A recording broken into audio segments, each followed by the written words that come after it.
Assalomu alaykum kanalimiz kuzatuvchilari. Men sizga hozir bitta xaritani hamda mana shu xaritada qanday video tayyorlash kerakligi bo'yicha kichkina bir darslik qilmoqchiman. Ya'ni bu videoni ko'radigan bo'lsangiz 4,5 million prosmotr, salkam 50 mingga yaqin layk yiqqan. Video yuklangan sanasi esa 10 avgust bo'ladigan bo'lsa, где-то bir 18 kun oldin video yuklangan va 18 kun ichida 4,5 million prosmotr. Bu juda ham yaxshi natija. Agar 1 million prosmotrga o'rtacha 40-50 dollardan hisoblagan taqdirimizda ham mana shu bitta video 250 dollar atrofida pul ishlagan.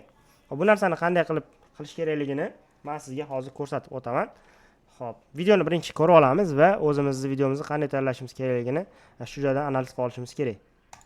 Sin pero, pero, pero, sin pero, pero, pero, sin pero, pero, sin pero, sin pero, pero, pero, sin pero, pero, pero, sin pero. Xo'p, demak, sizga tushuntiradigan bo'lsam, Sin pero. qarang, juda ham ko'p to'siqlar bor bu joyda. 5 ta yoki 6 ta chuqurchalar qilingan. Har bitta chuqurchaga turli xil to'siqlar qo'yilgan. Bular suvga, lavaga hamda boshqa 3D modellarga to'siqlar qo'yilgan. Endi bu narsani qanday qilinadi, video qanday qilinadi? Har safar sayragan vaqtda mashina turli xil to'siqlarga tushishi kerak.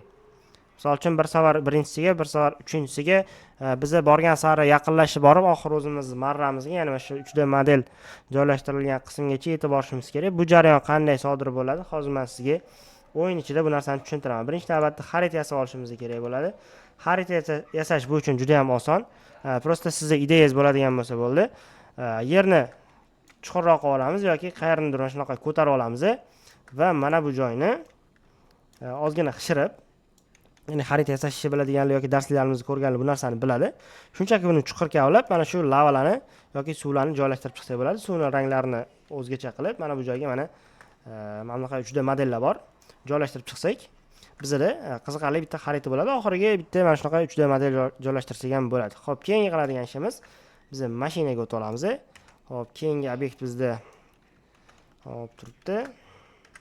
Hop, demak, mashinani biz qanday boshqaramiz? Misol uchun bir safar 3-siga, bir safar 5-siga tushirish uchun biz bu narsani tezligidan foydalanmaymiz. Asosan yer tortish kuchidan foydalanib mana shu narsani qilsak bo'ladi. Xo'p, har doim qo'limiz bizda pauzada turadi, bir qo'limiz, ikkinchi qo'limiz esa harakatda turishi kerak. Demak, o'rtoqlar, biz endi kadrlarni yozib olishimiz kerak. Mashinalarni haydagan holatda birinchi mashinamizga o'tib olamiz. Endi yozib olish knopkasini bosamiz. O'yin pauzada bo'lib turibdi. Hech qanaqa yozib olish ketmaydi. Bir qo'limiz pauzada, bir qo'limiz harakatni boshqarishda bo'lishi kerak bu joyda. O'yinni pauzadan chiqarib, mashinani haydaymiz. Va mana shu joyda mashina sakraydigan joyga kelganda biz har doim pauza qilamiz. Escape tugmasini bosib, окружение bo'limiga o'tamiz va yer tortish kuchini shu joydan sozlashimiz kerak bo'ladi.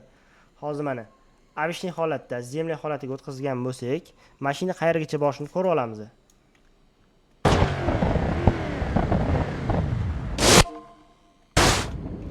Demak, birinchi kadrimizni ko'rib oldik, chiqib, kadrni kesib to'xtatamiz. Endi buni yangilaymiz. Endi ikkinchi kadrimiz qayergacha borishi kerak? Misol uchun birinchi mashinamiz mana bu yashil suvga tushgan bo'lsa, endi ikkinchisini tasavvur qilaylik. Mana bu 8 oyoq turgan, 3D model turgan joyga olib borishimiz kerak. Endi bu joyda fikr qilishimiz kerak, ya'ni yer tortish kuchi agar kamroq bo'lganida mashina uzoqroq uchardi. Bu realniy fizika. Endi mashinaga o'tib olamiz. Xuddi shunaqa boyagi ishimizni takrorlaymiz. O'yinni yozib olishni boshlaymiz. Harakatni boshlaymiz. Pauzadan chiqarib.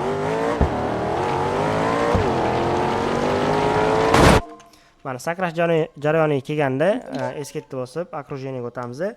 Endi yer tortish kuchi yana kamayish uchun biz plus tomonga qarab yurishimiz kerak. Hozir -9 bo'ladigan bo'lsa, endi biz где-то bir -7 atrofida tanlaydigan bo'lsak, bitta yoki ikkita chuqurcha oldinga o'tamiz. Tayyor namunalardan ko'ramiz. Agar bo'ladigan bo'lsa, где-то bir 7 ligini topamiz. 7-8 orasida.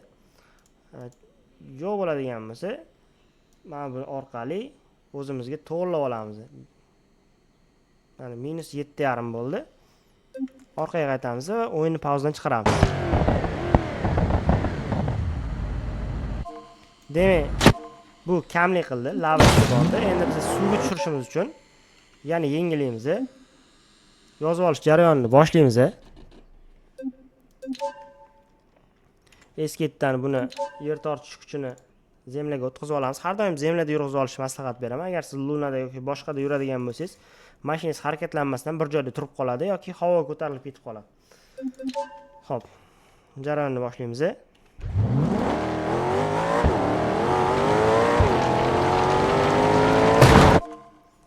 Endi где-то bir 5 qo'yib ko'ramiz.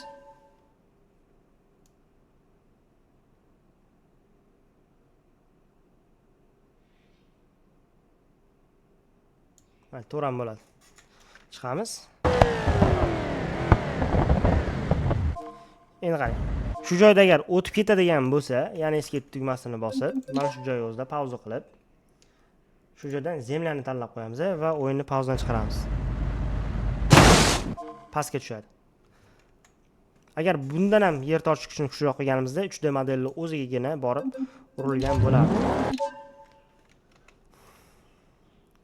Demak, endi oxirgi maqsadimiz bizni mana bu yurakchaga borib urmoqchi bo'lsak, окружениyadan, ya'ni yerni tanlab olamiz. Zapsni bosamiz.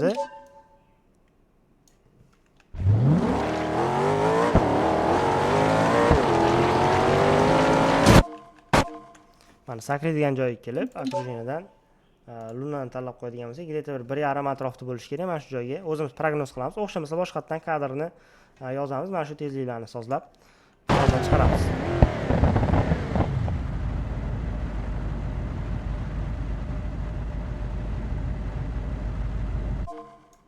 Demak, bu kadrimiz ham o'xshadi. Endi barcha kadrlarimizni, mana bu joyda yozib olgan kadrlarimizni qaytadan kamerani joylashtirib, CapCutga olib kirib, mana shu videodagi musiqani bemalol olib foydalanib, o'zimizning videolarimizni YouTube kanalimizga yuklasak bo'ladi. Sababi shortsdagi bu musiqalar hech qanaqa mualliflik huquqini bermaydi sizga. Demak, shu bilan darsligimiz o'z yakuniga yetdi. Agar kimgadir mana shu xarita kerak bo'ladigan bo'lsa, linkga yozsanglar, kelishilgan narxlarda xaritani sizga ham beramiz. Albatta, yopiq guruhlarimizga bu xarita bepulga tashlanadi.